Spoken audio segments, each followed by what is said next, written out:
Nah, dalam melakukan job analysis ini, maka kan harus ada metode-metode yang digunakan tuh untuk bisa mengumpulkan data. Informasi tadi ya, karena kan kita mengumpulkan data, review, dan analisis. Maka harus ada metode untuk melakukan tersebut. Nah, di slide berikutnya itu adalah tentang method for job analysis atau metode yang bisa digunakan dalam melakukan job analysis. Ya. Yang pertama, kalian bisa observasi. Kalian sebagai staff yang melakukan job analysis itu bisa mengobservasi nih mengenai aktivitas pekerjaan yang dilakukan terkait dengan pekerjaan tertentu ya, kan udah dipilih nih pekerjaannya tadi. Nah itu diobservasi langsung proses kerjanya kayak gimana, gitu ya. Yang diobservasi orangnya ya, gitu ya. Nanti kan kalian udah belajar nih tentang metode observasi kan. Nah ini adalah salah satu penerapannya, gitu ya. Kalian mau pakai metode checklist, tally, gitu ya, atau pakai anecdotal record, pakai time sampling atau event sampling, terserah. Disesuaikan dengan tujuan dan kebutuhan di lokasi gitu ya. Intinya dalam melakukan job analysis, kalian bisa melakukan observasi untuk bisa mendapatkan data-data yang dibutuhkan tadi, yang seperti yang sudah saya jelaskan. Oke, yang kedua, observasi itu bisa juga dihubungkan dengan critical incident-nya. Gitu ya. Jadi observasi kan itu bisa dilakukan secara keseluruhan, gitu ya. Tapi bisa juga dilakukan pada momen-momen tertentu. Critical incident-nya apa nih? Yang bisa menampilkan perilaku kerja itu muncul. Ya. Contoh, critical incident dari satpam itu adalah apa? Coba ada yang tahu nggak? Situasi-situasi kritis yang memaksa si karyawan tersebut akan menampilkan perilaku kerjanya. Ya. Contoh tadi, balik lagi ke pertanyaanmu Desa. Satpam itu critical incident-nya ketika apa? Ya, jadi satpam itu critical incident-nya pertama itu muncul ketika ada misalkan kejahatan terjadi, entah itu perampokan atau pencurian, gitu ya. Dia akan menampilkan perilaku kerjanya sebagai seorang satpam yang harusnya menjaga atau melindungi tempat kerja, properti, atau apa namanya aktivitas kerja, gitu ya. Nah di situ akan muncul tuh perilaku kerjanya. Dia menampilkan nggak perilaku kerja sebagai satpam, gitu ya, yang harusnya menjaga dan melindungi proses kerja, gitu ya. Nah itu juga yang bisa diobservasi. Oke, metode yang lain adalah interview. Nah kalian bisa menginterview si pemangku jabatan atau si pekerjanya, gitu ya, mengenai aktivitas pekerjaan atau job kontennya tadi ya, semua hal yang berhubungan dengan pekerjaan yang dia lakukan di interview. Atau kalian bisa juga mendapatkan informasi dari self report, ya, atau partisipan diary atau log. Jadi dalam pekerjaan tertentu itu biasanya ada juga yang mereka harus mereportkan gitu ya hasil kerjanya. Misalkan contohnya adalah sales. Sales itu kadang nggak setiap hari harus ke kantor, tapi dia harus setiap hari menjual barang. Jadi dia setiap hari harus keliling untuk jual barang. Nah, aktivitas kesehariannya itulah yang kemudian dituliskan dalam bentuk istilahnya diary atau log, gitu ya. Jadi nanti di log itu ada formatnya, ada formnya, formal gitu ya mengenai apa namanya biasanya ada waktunya, kemudian aktivitas yang dilakukannya apa, kemudian resultnya apa, gitu ya. Nah, itu juga bisa menjadi data atau informasi bagi kita yang melakukan job analysis. Atau kita melakukan menyebarkan kuesioner, gitu ya, dengan sejumlah pertanyaan yang sifatnya menggali informasi mengenai satu pekerjaan, gitu ya. Atau systemic activity log. Ini sebenarnya kurang lebih sama dengan partisipan diary atau log tadi. Kalau systemic activity log ini secara keseluruhan, biasanya semua pekerjaan itu harus melaporkan lognya, aktivitas kerjanya, gitu ya. Nah, jadi itu metode-metode yang bisa digunakan untuk mengumpulkan data dalam job analysis, gitu ya. Nah, sekarang kita lanjut ke job description. Jadi dari job analysis tadi kan sudah tahu nih, diturunkan dalam bentuk job description dan job specification. Sekarang kita fokus ke job description. Nah, dari pengertiannya, job description itu kan deskripsi pekerjaan. Jadi, biasanya bentuknya berupa form, tapi tidak ada format yang standar. Karena setiap perusahaan itu memiliki format yang berbeda-beda. Tapi paling tidak di dalam job description itu berisi mengenai job identification. Jadi identitas pekerjaan, gitu ya. Misalkan nama jabatannya apa, terus kemudian dia akan melapor kepada siapa, gitu ya. Contohnya ada di bawahnya, ada di slide bawahnya, di slide yang ke-15 tadi. Kalau teman-teman lihat tuh di atasnya, yang bagian atas, yang ada job title, recommended salary grade, job family, division, department, itu adalah job identification-nya. Identitas mengenai pekerjaan tersebut. Ada job code-nya, ada kode pekerjaannya, gitu ya. Kemudian ada non-exempt status, ini nggak ngerti nih apa nih, gitu ya. Terus kemudian ada report to, dia harus ngelapor ke siapa. Terus location-nya. Nah, date ini perlu untuk informasi bahwa job description ini dibikinnya kapan. Terakhir, jadi ketika nanti dibutuhkan dilakukan evaluasi, kita bisa dapat nih informasinya. Oh, bahwa job description ini adalah versi yang dibikin di tahun berapa, gitu ya. Itu job identification. Nah, selain job identification, ada job summary-nya. Secara umum pekerjaan itu berkaitan dengan apa? Nah, itu dijelaskan di job summary-nya ini. Gitu ya. Kemudian responsibility dan duty-nya. Jadi ini lebih spesifik sih dibandingkan dengan job summary-nya ya. Jadi kalau yang di sini itu misalkan responsibility-nya itu meliputi apa aja, tanggung jawab kerjanya itu ngapain aja, gitu ya. Terus pekerjaannya itu apa aja dan tanggung jawabnya itu sampai kemana. Tuh yang di halaman slide ke-16 itu ada primary responsibility, gitu ya. Jadi tanggung jawab kerjanya itu juga bisa jadi berhubungan dengan target-target pekerjaan yang harus dia capai, gitu ya. Contohnya nih, driving sales 60%, gitu ya. Publishing, editorial or marketing 25%, territorial management 50%, 15%, gitu ya. Nah, ini adalah terkait dengan tanggung jawab kerjanya ngapain aja, gitu ya. Terus authority of incumbent. Jadi selain tanggung jawab, jadi otoritas dia sebagai staf itu bisa ngapain?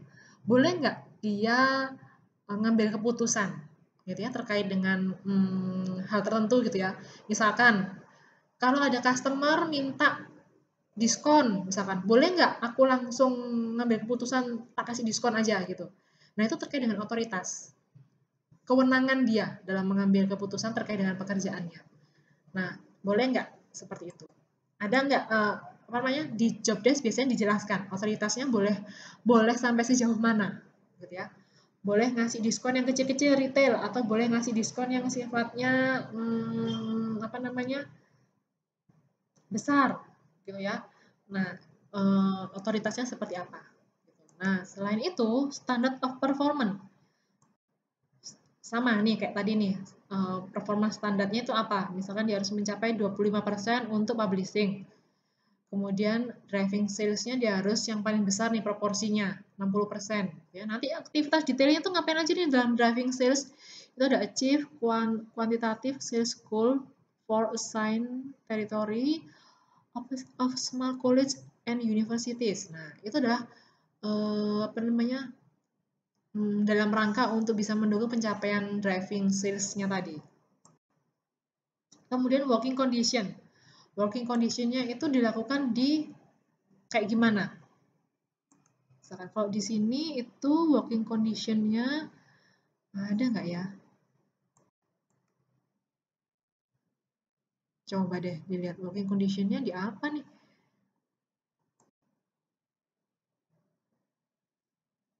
Ini nih, decision making responsibility for this position itu terkait dengan authority tadi ya. Terus kemudian kalau work condition kok nggak tahu nih di sebelah mana. Coba kalau kalian ketemu nanti coba ya di share ya working conditionnya di mana. Ya. Kondisi kerjaannya tuh dilakukan di kondisi yang seperti apa. Gitu. Kemudian job spesifikasi. Nah, spesifikasi pekerjaannya tuh bisa di ini nih, misalkan require knowledge and experience. Knowledge and experience necessary to do job, gitu ya. Nah, ini ada yang related work experience, formal education or equivalence. Atau penyetaraannya, pendidikan formal dan penyetaraannya itu apa? Skills yang dibutuhkan dan others-nya apa? Gitu ya. Nah, ini adalah job spesifikasinya.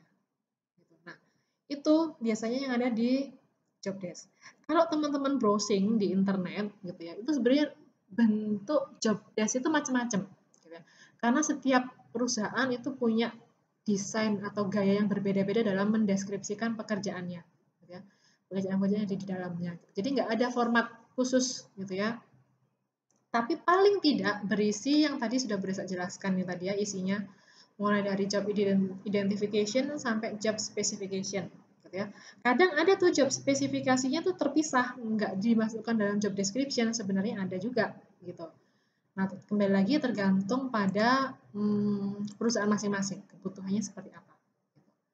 Nah, setelah job description, sekarang kita lanjutkan ke job specification ya. Nah, job spesifikasi itu apa? Intinya kalau kita mau job spesifikasi, itu hubungannya dengan spesifikasi apa yang dibutuhkan untuk bisa melakukan suatu pekerjaan. Ya.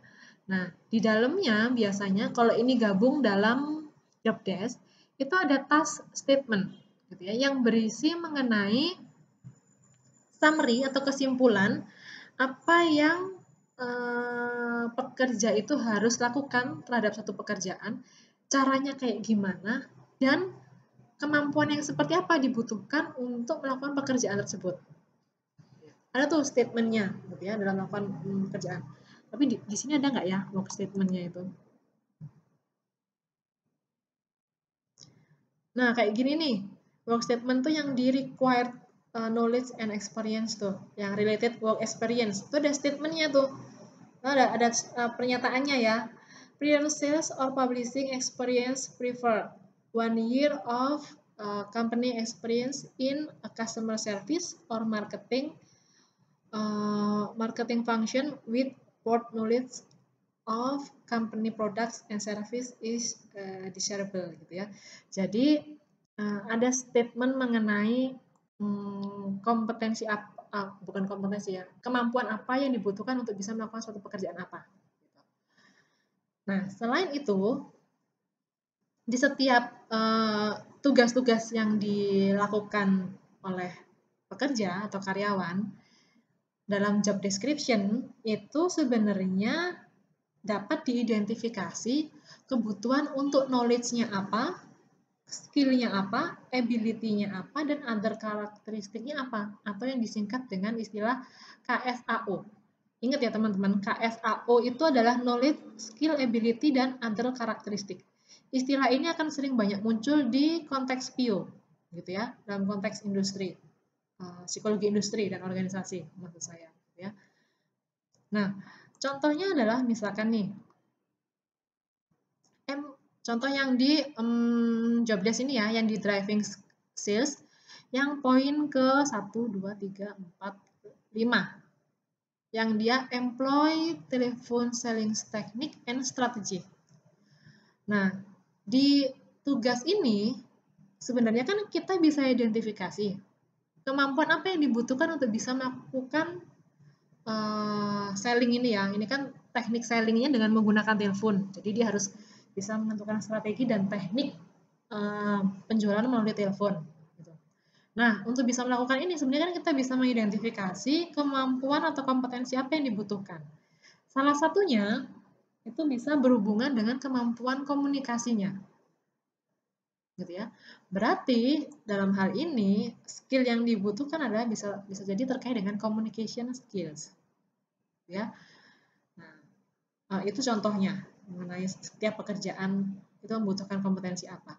Dalam job analysis itu juga harus diidentifikasi loh. Jadi masing-masing itu butuh masing-masing tugas itu butuh KSAO apa, gitu ya.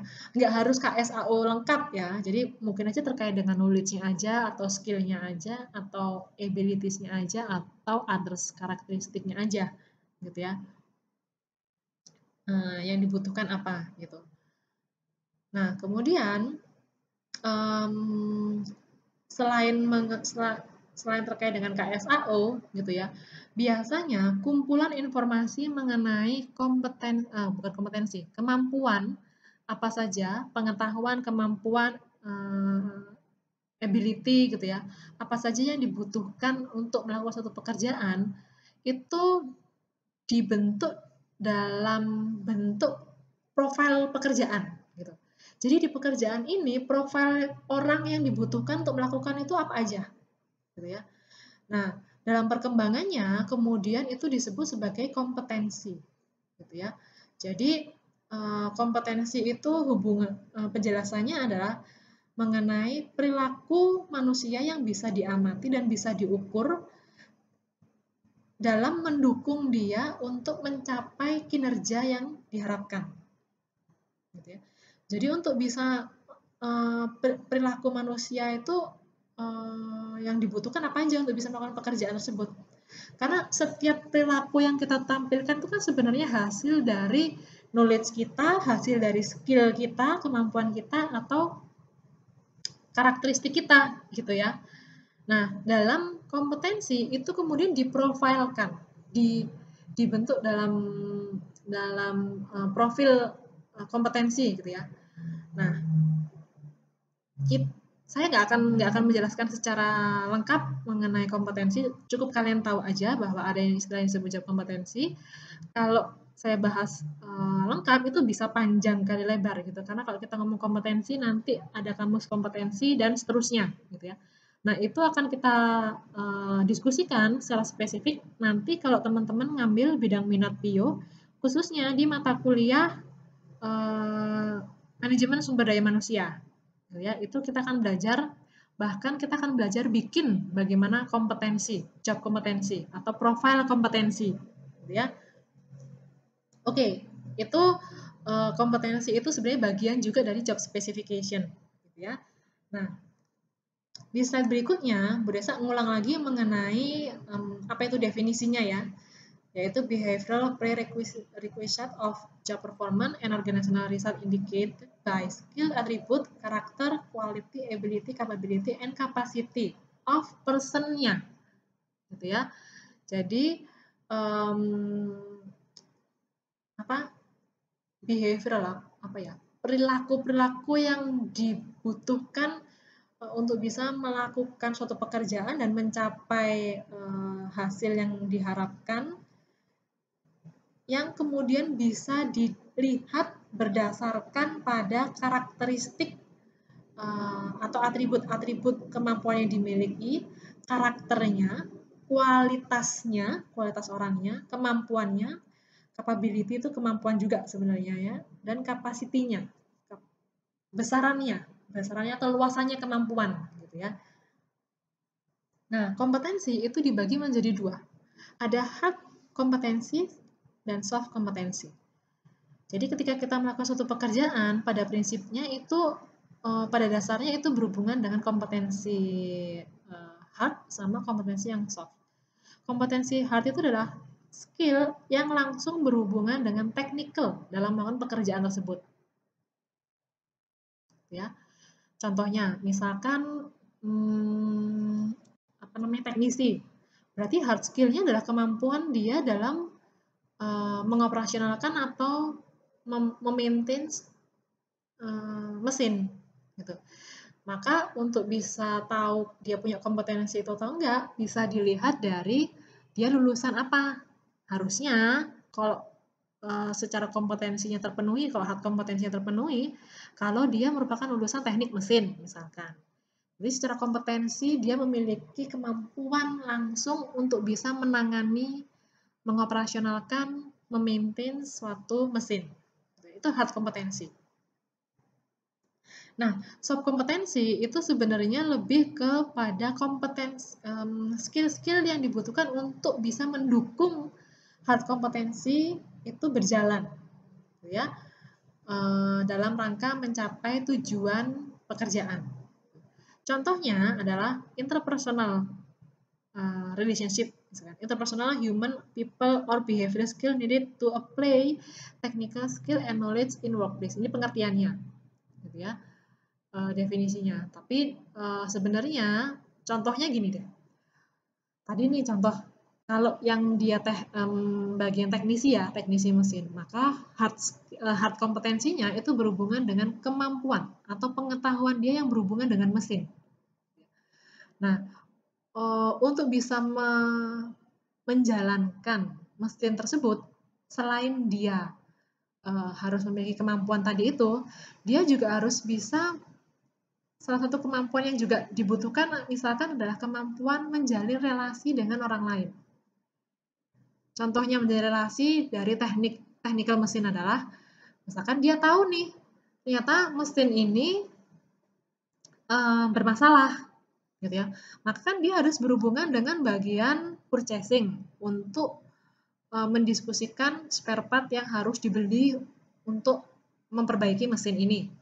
Nah, kemampuan interpersonal antara si teknisi mesin dengan orang bagian purchasing, bagian pembelian, nah ini yang disebut dengan soft kompetensi. Jadi kemampuan dia berkomunikasi, kemampuan dia dalam menyampaikan pemikirannya.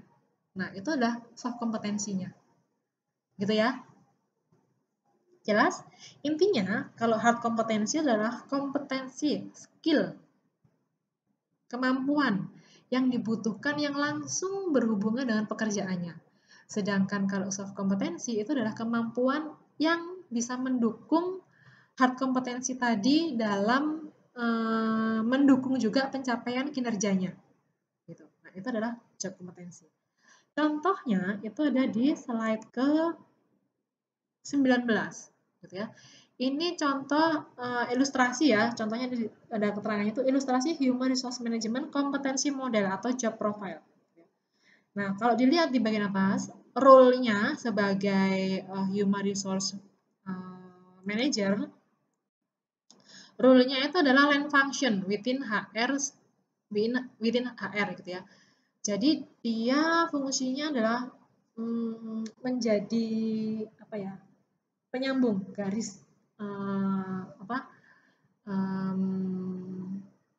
line function itu gampangannya dia yang menghubungkan antara departemen-departemen lah istilahnya kayak gitu. Misalkan kebutuhannya departemen X terkait dengan sumber daya manusia ya. Jadi tadi nih contoh yang berdasar di awal tuh misalkan bagian marketing butuh penambahan karyawan. Nah, dia yang membantu, bagian HR manager yang membantu. Misalkan butuh pelatihan, HR manager yang juga membantu. Nah, itu terkait dengan line function gitu ya. Kemudian staff function. Dia menjadi perannya juga berhubungan dengan staffnya, manusianya, sumber daya manusianya gitu ya. Dalam meningkatkan kompetensinya. Kemudian coordinative function. Dia juga berperan sebagai dalam memonitor gitu ya, memonitor bagaimana pengelolaan sumber daya manusia di organisasi itu berjalan. Termasuk juga strategic HR function. Jadi dia merancang kebijakan, mengatur strategi yang berhubungan dengan human resource. Ya. Nah, itu terkait dengan peran dari HR manager departemen. Oke, kemudian terkait dengan area of knowledge or expertise gitu ya. Jadi untuk jadi sebagai HR manager maka dia harus area of knowledge-nya HR praktis. Jadi dia tahu nih practical HR itu kayak gimana dilakukannya. Tahu gimana proses recruiting, selecting, training dan semua yang berhubungan dengan human resource practice. Kemudian ya. Selain itu, sebagai manajer, dia harus tahu nih bagaimana cara membuat strategic planning ya, yang berhubungan dengan sumber daya manusia. Kemudian dia harus tahu employment law, jadi dia harus tahu hukum-hukum yang berhubungan dengan ketenagakerjaan. Dia juga harus tahu mengenai finance and budgeting.